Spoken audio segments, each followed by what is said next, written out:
I'm schizophrenic sometimes because I wear two hats. I live in Armenia, clearly from the diaspora.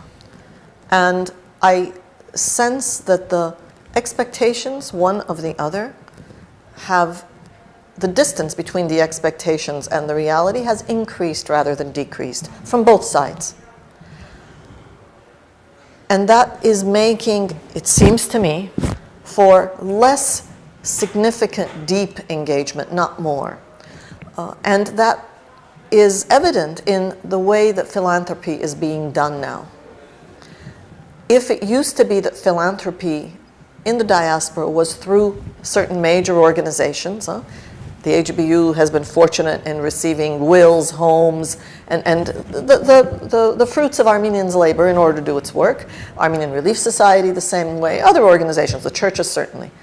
Now people are kind of creating their own, and as a result doing their own work in Armenia, which perhaps, arguably, obviously, is not as effective as big, significant input. Is philanthropy changing?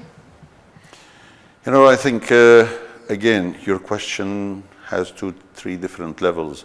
First, in general philanthropy, I believe that philanthropy is changing. Armenians of the diaspora are becoming less and less generous, frankly speaking. Is it generational or is it economic? I think that, first of all, the elder generation, the generation of the survivors of the genocide. I give you an example where there was a lady who used to be a manicurist in New York, never got married,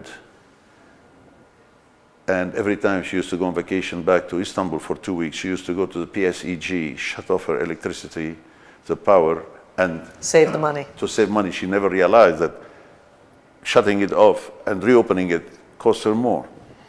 She was living in an old building, 5th floor. She died and she left $2 million to charity. Unfortunately, often the dead are keeping the organizations alive.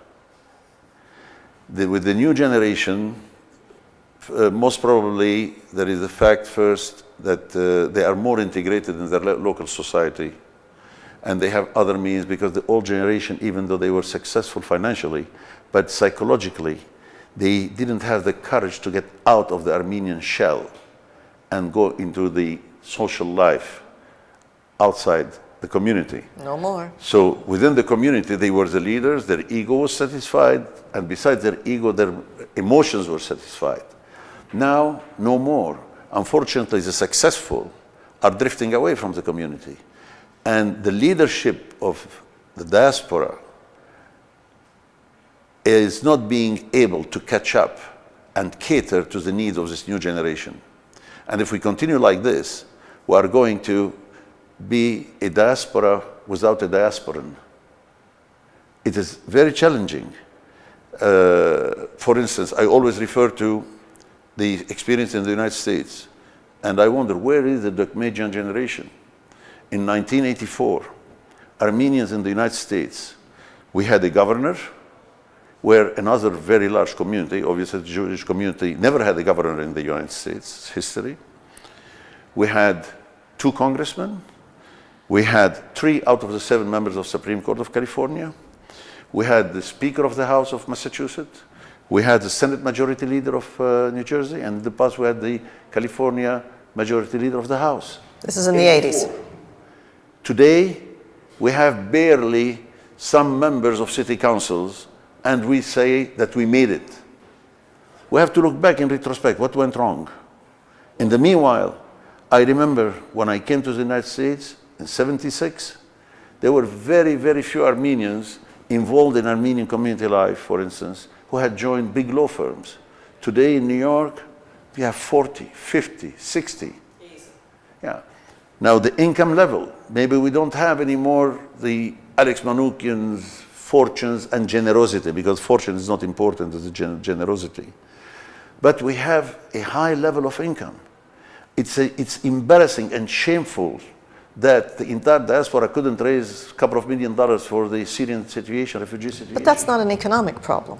No, I think there is less interest, and I think that the leadership is not being able to come across to sensitize people to the issues of Armenia. It's that interconnection and the awareness of that interconnection that is not just interesting, but I think consequential. If the messages of the diaspora for these 20 years have been, you know, there's an independent Armenia and that's our rallying point, and at the same time, if you lose hope in that independent Armenia because of that difference between expectations and reality, doesn't that affect every other aspect of diaspora engagement? It is affecting. Let's be candid. Today, the Western diaspora is weaker than what it was 20 years ago. And the issue today, also, the Armenian leadership also, Armenia's leadership, was not able to really catch the problem that dealing with the institutional 100-year history institutions is not the answer to the question. Let's take Armenia Fund. When we started the Armenia Fund, our dream was if 100 million Armenians, 1 million Armenians, each contributes $100, it should make $100 million. I am so disappointed that worldwide we are barely reaching $10 million. What are our neighbors going to think? There is a demystification of the Armenian lobby, of the Armenian power in Washington. It's a fact. God bless the two co-chairs of the Armenian caucus, but it's embarrassing that we are just stuck there. So there is a misconception on both sides. That's why, and Armenia has excellent young talents. We are not creating the opportunity for these young talents to meet the young talents of the diaspora. This is what we need, talents. As I can give you an example. In our scholarship program, the other day, I was reviewing who are the recipients. When I compare the average results, the GPA of the Armenian-born now living abroad and the diasporan, let me tell you, it's almost embarrassing. We're talking about an average of 3.5, 3.6 versus an average of 2.9. Armenia, ambition, capability, amazing. We have to promote, we have to let this, as a matter of fact, this is what we are trying to work on. As AGBU, we have reached the conclusion that there are enough organizations which cater to the regular institutional programs, the classical, the concept of AGUMP and everything. Our target is really the bottle of water I referred to earlier. We are leaving the cup of coffee to many other institutions because we have to concentrate on this young generation. I'm not afraid of expatriation, repatriation. These are phenomena which move. As a matter of fact, if we look to globalization today, France has a big wave of immigration now. Lebanon, every country. Obviously, we have it at a higher level, I think for two reasons. First, we have a big diaspora. If you are a Kazakh or an Azeri, what kind of diaspora you have as connections to move. And second, unfortunately, the economic conditions and the blockade and the geopolitical situation of Armenia is not helping very much. So people first, you know, nationalism is good, but comfortable life is also very important. And the future, hope. Yeah. And like in Europe, I was mentioning earlier communities in Munich, in Frankfurt, in Madrid. Like about 20 years ago when these young, talented people came, they came without any legal status. They were trying to survive. And AGBU created partnerships with them because AGBU is not interested in self-promotion. There is a question of a global interest. And you see now these young people, they come to these meetings, very well dressed, they're investment bankers, they're lawyers. And now that they are established, they can afford the luxury of thinking about their identity. Because let's not forget also one element. The diaspora our Armenian diaspora doesn't have, or in general, our communities, in the social, financial profile, we still are largely the lower middle class. We are not yet middle class. And it's a big dilemma. For instance, for schools, the other day I was discussing in Canada, the average income of a household, of an Armenian household, is about 40,000 or maybe 50. Half of it goes to taxes. You remain with 20, 25,000. If you have 2 kids and you want to pay tuition of 6,000, it's $12,000. And in Canada, you know, in cold countries, the cost of living is much more expensive. You have that experience. I said, do we have the right to tell the Armenians, you know, you are a Canadian citizen, you pay your taxes, you are entitled to free education, but you know what? Because you're Armenian now, you have a second tax to pay by sending your kids to Armenian school and deprive yourself and your kids from some of the extra pleasures of life. We have to rethink. For instance, if a school shuts down, people say, oh, they are closing down a school. Like in Greece, we have 60 students in our school. We're on a deficit of $450,000. This thinking, you know, the AGBU has been in trouble now for about a decade because of the whole Melkonian process and all of the questions that continue to arise. The thinking that you say that we need to do, is it done publicly, and is it done in coordination with the other organizations that we hope are asking the same questions? Well, first, the Melkonian crisis is for those who are outside. For us, it's not a crisis. It hasn't been a crisis.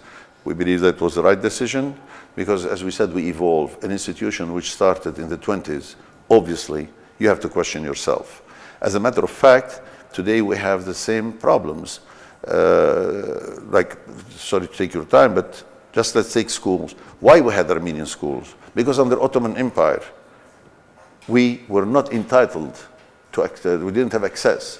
When we came to the Middle East, the same constitutions were applied and we needed to keep our identity. We went to Los Angeles. We went to Los Angeles because a couple of teachers from Lebanon went there with their families and they wanted the same thing. To start a school. We didn't start schools adapted to the realities.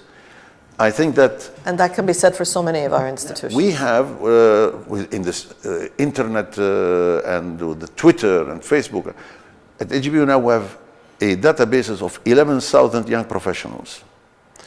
I attended a gathering in New York a couple of months ago, maybe a month ago. 450 people that night. There was so much energy in that room. So much energy. Really, the bright guys. I understand in San Francisco last month we had the same thing. So is this discussion public?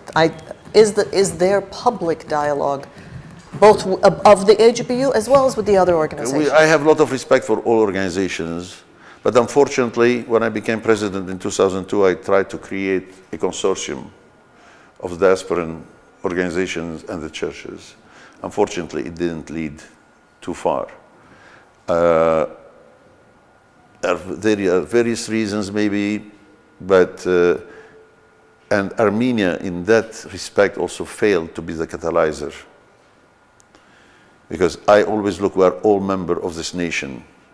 But the state is the cornerstone of the nation.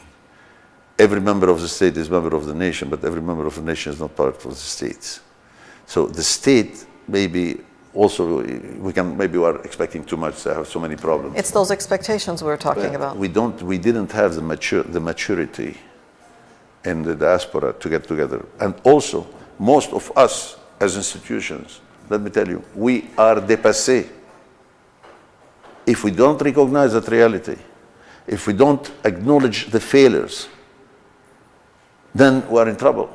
That's why less than, in my opinion, less than 5% of the Armenians, whenever we have here meetings of the representatives of the diaspora, all the representatives, including myself, I don't think that we can speak on behalf of more than 5% of the Armenians of the diaspora. We have to get out and reach out to this new diaspora, which wants to be fully integrated and be in a leadership position. Can't think of a better ending than that. Thank you very much. Thank you, Bert Setragyan, President of the Armenian General Benevolent Union, and thank you for following us on CivilNet.